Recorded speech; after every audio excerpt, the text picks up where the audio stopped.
Преку пробниот балон за Линденска Македонија до денешното најдобро креативно решение спред владата за Северна Македонија кое го бетонирало идентитетот и гарантирало македонскиот јазик. Вака изгледаше преговарачкиот пат за кој Заев и Ципрас си подадоа рака во нивици.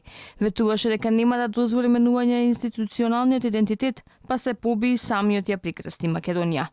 Многу е важно дома да не бидеме обезличени, да не бидеме обезчестени.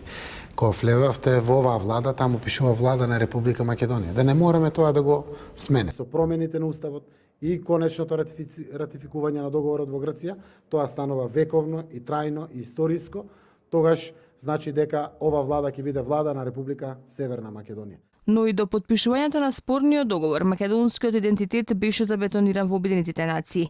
Алфа во јуни ексклузивно објави документи од Советот за безбедност од август 2001, со кои јасно се гледа дека подпишаниот договор сега не е столбот што ги обезбедувал националноста и јазикот во организацијата. Туку напротив, организацијата го признава идентитетот на македонските граѓани меѓу нив и на македонците. Во него стои да се почитува етничкиот идентитет и интересите на сите граѓани. Уште една потврда дека и години потоа ситуацијата била запечатена, а дека сега со договорот губиме, е документот од преговарачките материјали од 2008 во кој јасно стои дека името на јазикот е македонски, а на нацијата македонска. Со решението го јакнеме идентитетот македонски.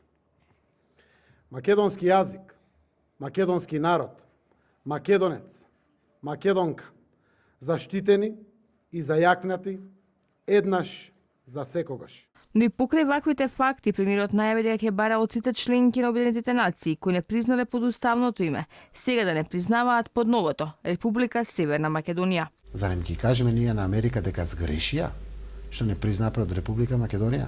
Зарем Грција може да ја убеди Америка да признае грешка? И другите 132 или 3 земји што не признаа. Кога договорот станува валиден, а тоа значи прифатен од двете страни, тогаш се информира дека постои договор, взаемно прифатлив за двете страни и се информираат сите 193 нам беа земји членки на Обединетите нации. Насмевки и пријателски прегратки. Сега наред е спроведување на договореното, ама и македонската и грчката страна притискаа да ги поминат етапите согласно роковите. Премиерот Заев брои гласови за двотретинско мнозинство за менување на уставот, доколку се обезбедат 80 пратеници, што е тешко изводливо, доколку пратениците на опозицијата ја напуштија дискусијата, 4 области од македонскиот устав ќе трпат измени и покрај противењето на мнозинството граѓани.